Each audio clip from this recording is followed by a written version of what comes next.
You're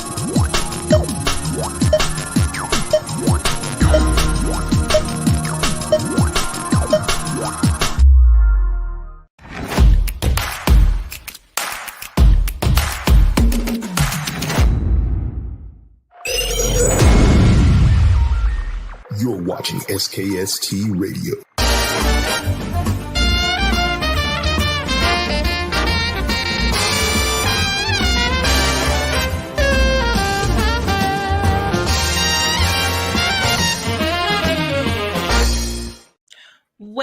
Well, welcome to another episode of SKST Radio. You're talking small business networking. And today I have two special guests. I have Dr. Ron Smith, and then I have Mr. Mark.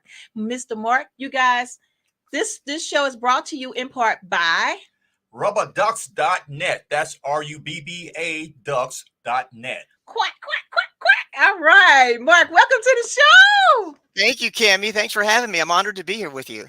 Well, thank you. Okay, so I met you a couple of months ago, and you were like the sweetest guy. I mean, you openly gave advice and you helped SKST out a whole lot. So I personally want to say thank you for all that you do and just free advice that you just give that, probably people would pay for. And so I do want to say that from the bottom of my heart. I appreciate you so much. But tell people who you are and how you got started. Well, thank you. That's very kind of you. My name is Mark Maynor, and I have an audio production business, recording studio. And I have been doing audio production for about 25 years now. And I started doing gymnastic music, if you can believe it, as a part-time thing. I always was into production. I was a musician, and gymnasts approached me to do their music, cheerleaders, fitness competitors. So I started in the field of doing a lot of remixing for competitive athletes. Then I got into producing for radio and doing a lot of commercial stuff for marketing, and have been doing that for 25 years. And then a couple of months ago, I was a guest of a friend of mine at a marketing event, and an attorney approached me and she said, "Hey, do you do any productions for podcasts?" And I said, "Well, I have done stuff for friends, some cool radio style stuff they wanted." And she said, "You've got to meet a guy named Chris Comitros." And so she set up a meeting, and he asked me to do a presentation for them. And he said, "This is the future of podcasting. What you're doing, you got to get involved." And the next thing I know, I'm at PodFest presenting how to audio brand your podcast and how to get production elements to work for you. And so I've really, the past 2 years, have got real involved with helping podcasters kind of spice their show up, give them some ear candy. Nice. Yeah. Well, I love you already, so. I love you too. And I had a blast meeting you and talking with you. Yes. So Mark, tell people, give them some tips on what they can do to make their podcast a little bit better. Well, when I present, I talk about audio branding, and usually what I do is I start out by playing just some snippets of audio, and people get excited and they go, "Oh, that's the McDonald's commercial. Oh, that's the iPhone ringtone. And, or that's the sound, Microsoft Windows sound when my computer boots up." And I let them know the power of that and how meaningful that is when you can have a sound, an audio sound, and people relate that to something, to a product or to a show. And so I did some research, and I went and I searched some of the top podcasts in the country, and I was really surprised that there really wasn't a lot of production quality. There was some, maybe some music that they got, royalty-free music, and someone would talk and they just get right into their episode. And so my angle is bringing radio style production to and I know you understand it because you have a great intro to your show. It's exciting, and that's exactly what audio branding is. People hear that music, they see those images, and they're like, "Oh, Cammie's coming on," and they get excited and they relate that to your show. And that's an extremely powerful part of a brand, because a lot of times they think of their logo, or they think of just their their cover art or that kind of thing, and they don't realize that the music and everything is important. So tips would be, it needs to be consistent. The intro, Absolutely. the outro, I think they should be consistent. It should be something that's pre-recorded, something that's pre-produced that they would play. Another thing is when it comes to music, is it should be more dramatic. It should be something that fits the sound effects, that fits the voiceovers of the intro, as opposed Mhm. to just straight music. And it should really fit the theme of the show. I'm amazed at how many shows have music and it doesn't really fit the theme. It's either a very draggy, slow music and the show is upbeat, or the opposite. Mhm. Another thing I kind of think, especially for people that do podcasts where they have to give their credentials, like if they're giving medical information or um, advice on finances or something like that. Mhm. I think that the voiceover, it shouldn't be their voice. It should be a different voice that introduces them. Absolutely. I There's a totally agree. power, right? So if you were to introduce me to your listeners, that's much more powerful than me introducing myself, because that Yeah. is braggadocious, or they talk to themselves. Shameless plug. So there's a lot of power in that. So I really think it should be produced, and I think people miss out on that. I think they should look at their intros, their outros. I also provide for my customers. I provide what I call bumpers, and those are for transitions, for segues. So like if they're going from a opening monologue to an interview or something like that, then it's a cool produced piece that can kind of segue them into that. And again, that all comes from my radio, working with radio, and that style of production. Right. So, like, Ron just started his show, and we've been working with being consistent. That's the number one thing. But, Ron, what are your challenges with your show as far as your intros and things like that? Well, my only challenge is I want to do something different. And uh, instead of having guests on my show, I really want to do the show myself to, I guess, present myself as a resident expert, not experts with credentials, the everyday guy type of expert, the guy that you would meet at the barbershop or on the street, or the guy that you meet at the basketball game, just to start off a conversation. So my show is really leading towards let's having a conversation. And Right. Yeah. So, I'm wondering if we could get Ron's intro played, and then you can critique his intro. Sure. Be happy Can to. we do that, T Nice?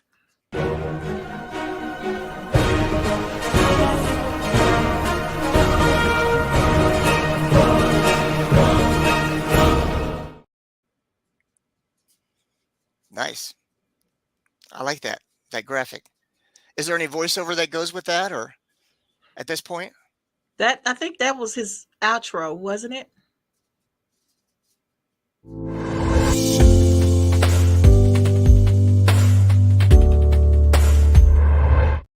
Okay, that was his intro. Yeah, I like that.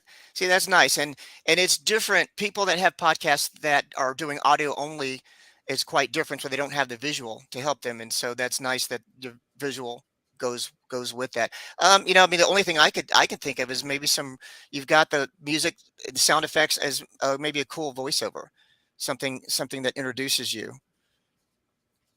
you know, okay, something like that. You can also do, for one thing I do with people that really I found that helps is, especially once you get going in your show and you have some film of people that you have conversations with, is weaving in certain parts of that into your intro.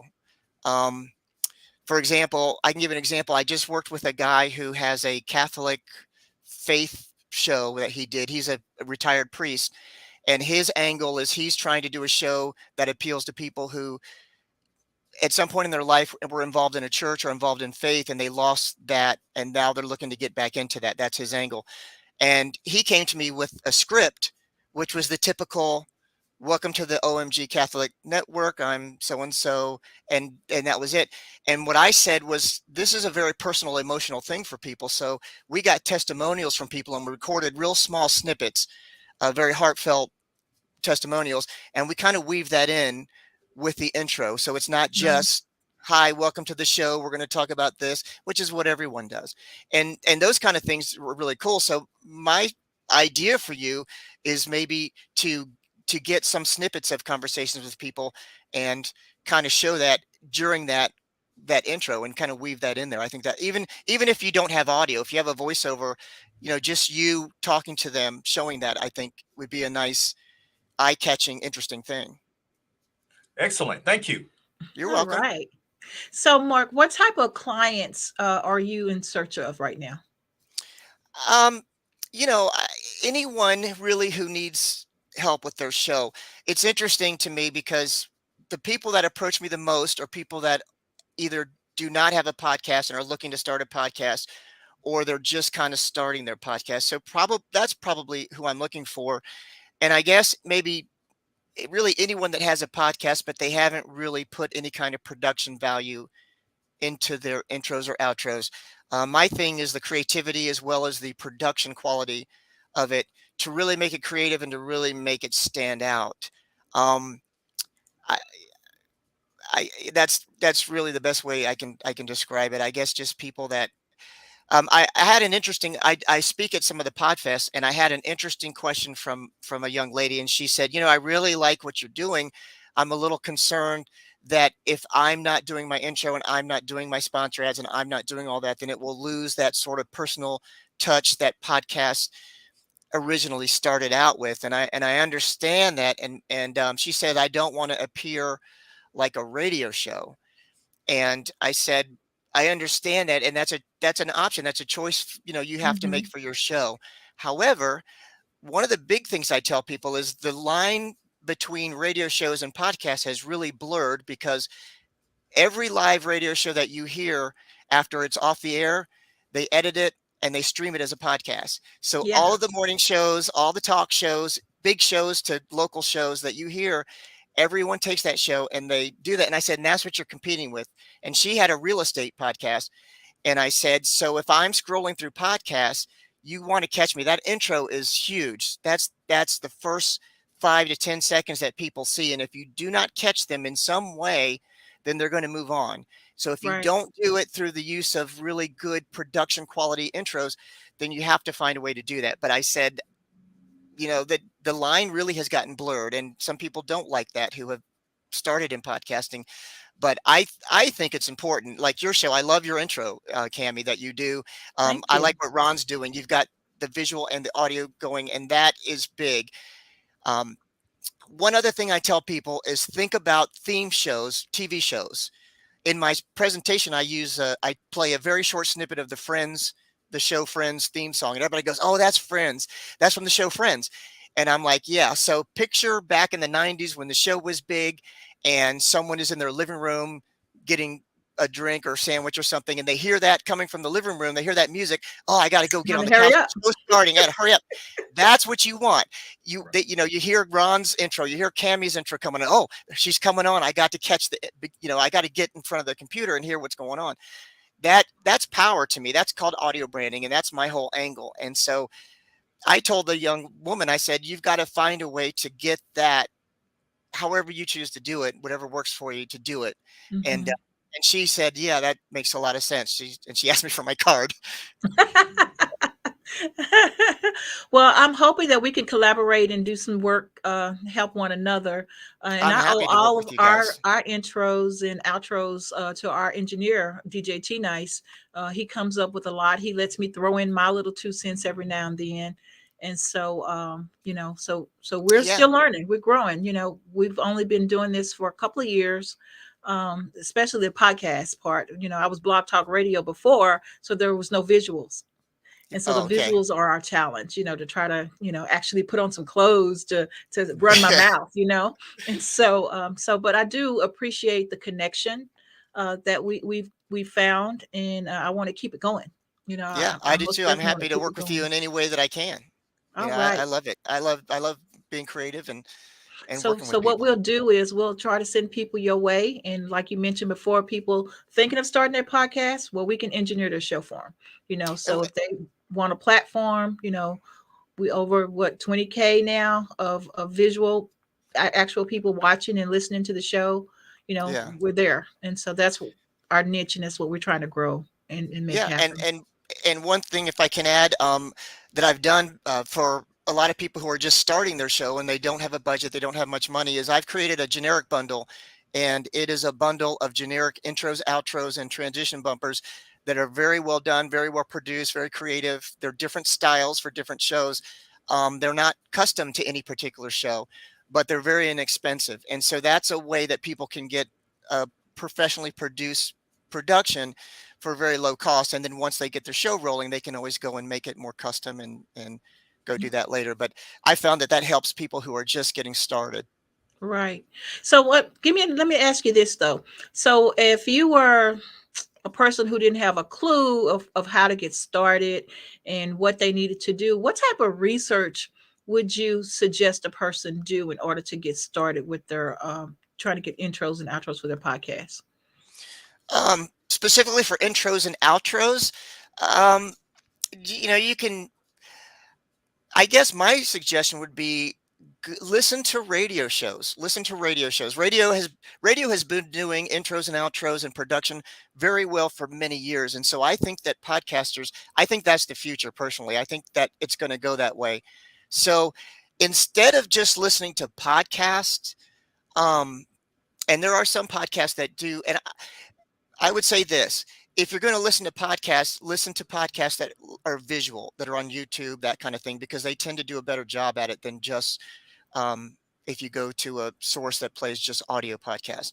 And also go to radio, because you kind of can get that sort of feel. There's the Podfest group. If you go to podfest.com and the whole thing that they do with that, there's some information on there. When I was approached to do this, I almost really didn't know if I wanted to get into podcasting. And what made me do it is I went online and I searched the top 50 podcasts in the country. They're top, they're making money, they're doing really well. And I listened to their intros and I couldn't believe it. There was like no music, or there was like a drum beat, and then somebody started talking. A lot of them had a sponsor ad, someone just talking for 30 seconds about their ad.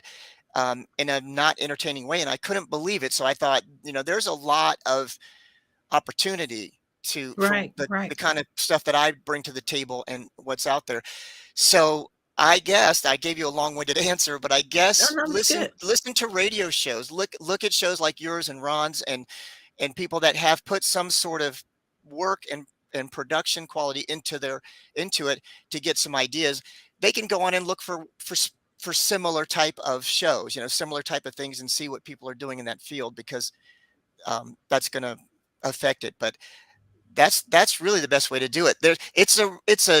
For the type of stuff I do, it's really I think it's kind of a new frontier, because people really don't put as much thought as they do into that, because they're so consumed with their show and their content and getting their content and getting people they're going to interview, that they kind of push that aside. And so my thing to them is, if you don't catch me in the first 5 seconds, the rest of the stuff doesn't really matter. Your content and who you have on the show doesn't matter, Right. because you've got to hook me in.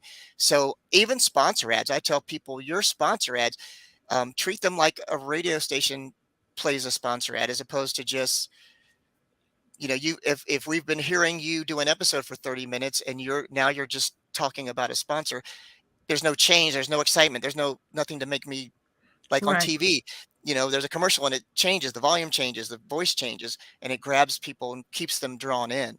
Right. So I tell people to do that.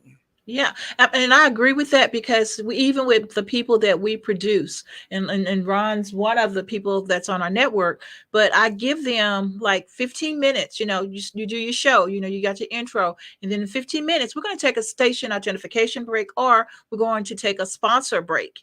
So they are programmed now. So if they go somewhere else, they leave our network, they know that you have to leave room for your sponsorship. Even though you might not have a sponsor right now, we Right. throw in a couple of commercials to kind of help break it up a little bit. And then we teach Yes, them to come back. Oh, so we're back. Welcome back. When we were talking to Ron exactly. about da da da da da, and that makes it very professional, very polished, and it It's teaches them. And I think people don't realize what the type of knowledge that we're giving them, and that's so exactly true. That's and exactly, and that's what I was you calling just hit it on. that's what I'm talking about with bumpers, because a lot of people that have podcasts and they're just starting, they don't have sponsors.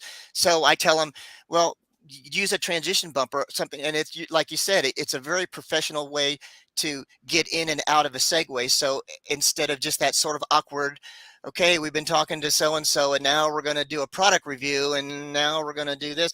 It's kind of a really nice professional way to go from one thing to another. And it's I call it ear candy. That's one of the terms I use. I love it. But it draws people in. It keeps people focused. It keeps people paying attention, and they feel like they feel like they're watching or listening to a professional show, as opposed to someone in their bedroom in their underwear and a laptop, and which could possibly be happening. But as long as it sounds like a professional show, and I'm talking obviously if they're not visual, if there's The no audio, camera, yeah.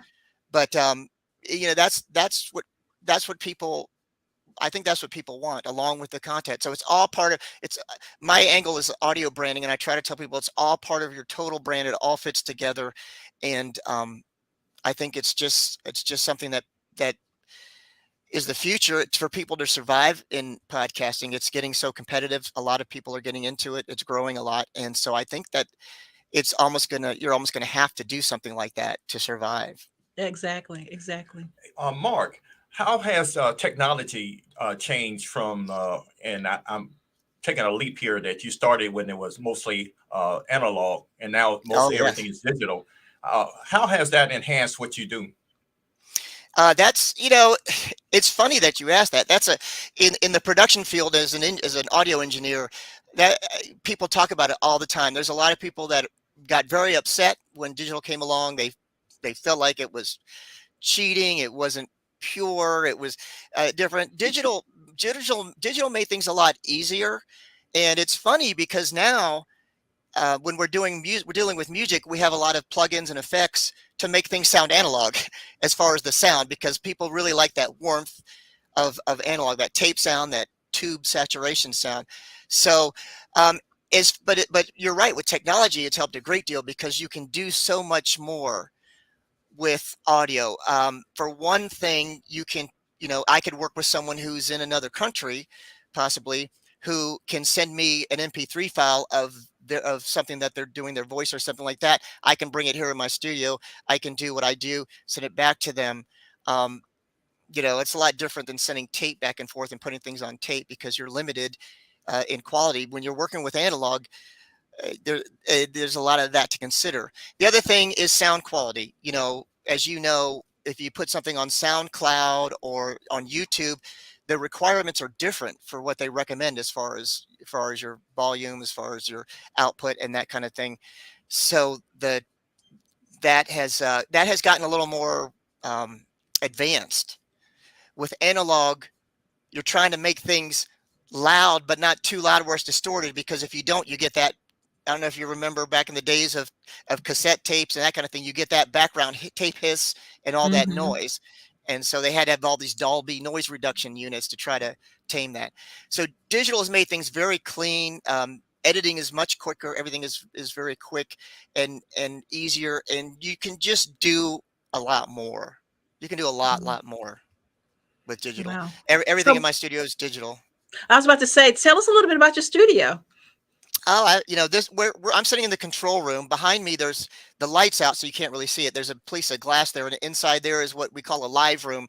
And in there, I have microphones, guitars, drums, and I can have a full band in there. I do some of that kind of work, and but I spend most of my time here. Behind me is my console. It's a digital console, and it works with all of the software hand in hand. Everything is automated, so if I were to move a fader, you would see the fader on the computer screen move, and I could take a mouse and move a fader, and you'd see the fader. They're all motorized. They would move. Automation is very easy now. And what automation is if you want to automate something like a sound panning from one side to another, a volume going up or down. If you wanted to bring in a certain effect and then take the effect away, you can automate everything digitally, and it will play back. And it's really kind of neat because people love it. You'll see the faders moving up and down, and people are like, oh my gosh, they're moving on their own, and everything is really tied in with computers and digital equipment. There's not as much outboard gear anymore like there used to be, where you have delays and reverbs and a room full of all this gear that you plug in back and forth. That's all called plugins now, and it's all built into software, and it's that's another answer, Ron, to your question earlier. I have, I'll give it a real quick example. I have a guitarist who comes in and he brings in his little tiny amp, and he has a microphone he prefers, and he says, I record a certain way on my guitar, and we recorded it, and it didn't sound great, but I didn't tell him that. And he said, that's the way I recorded. I said, okay, can we try something my way? And he said, okay. So I took his guitar and I plugged it through my system with no amp and had him play the same thing. And I said, what kind of amp would you like to hear yourself on? He says, what do you mean? And I said, I've got thousands of amp. It's called amp modeling software. I can Marshall stack with 4 12-inch speakers. You want to hear yourself on a PV? And his eyes got big and he goes, let's do your way. because after we record it, we can do so much more with it. We can change the sound and change the tone. With his amp and microphone, we're stuck with that sound. Right. So he understood the advantage that we have here with digital in the studio, and that's we do that with microphone. We can model any microphone that in the world, any guitar amp in the world, any drum sound. You know, we can do all that kind of stuff. So it's really pretty amazing, the technology that we have. Yeah, it's very cool. Mark, how long did it take you to put the studio together, what you have there, from the inception to the manifestation? Well, for me, I think, and as most people that I know and talk to will tell you the same thing, it takes years and years, because I started in a very small space that I was renting. I had very minimal equipment. And of course, as I grew, I would get more equipment, and I moved to a couple other studios. And then the studio I was in before, once I did it, you know, I learned, and I said, man, if I ever get another studio, I'd like to do this way. And I changed this. And about 7 years ago, I moved to where I'm in Newport Richey, Florida now, just outside of Tampa. And I found a building that I was able to renovate, and I did it from scratch. I mean, we soundproofed the walls, we soundproofed everything. And most of the equipment I had, and I added some other equipment. And that whole process took me probably about a year to build this studio. So I guess it depends what you're doing. If you've got a bedroom studio that you use, people don't have as much that they put into it. But equipment and gear, usually you accumulate it over time. So I could say 25 years it's taken me really to get where I am. But it's another thing with technology. I mean, people with a laptop in their bedroom can do some amazing things. You know, you don't have to have a lot of expensive gear. There's a lot of things you can do. So technology has really made it more of a challenge for people, because it's a lot of studios the old analog studios, a lot of them have gone out of business because, they have a high overhead and they're charging a lot of money, and people are like, I can go in my bedroom with a microphone and laptop and do something. Our engineer says that all the time. He says that all the time. Yeah, absolutely. So Mark, tell people how they can get in contact with you. My podcast website is podcastproductionmusic.com. So podcast, the word production, and music.com. And they can get in touch with me through there. I have samples. I have that generic bundle I told you about that they can listen to, that's on there. And that's the best way to get in touch with me. I also am connected with Podfest. I speak at a lot of their events. I'm doing one Monday actually on audio branding, and I can be reached through there. And my main business that I have been doing for 25 years is called Munster Mix Productions. So they can go to munstermixproductions.com and get me through there. And I'm happy to help in any way I can. Awesome. Well, this is not the last time. I want to have you back, of course. Anytime. But our time is up, but we're going to say thank you, Mark. Everybody say goodbye. Until next week. Guys. Thank you, Mark. A pleasure. Thank you. Appreciate it.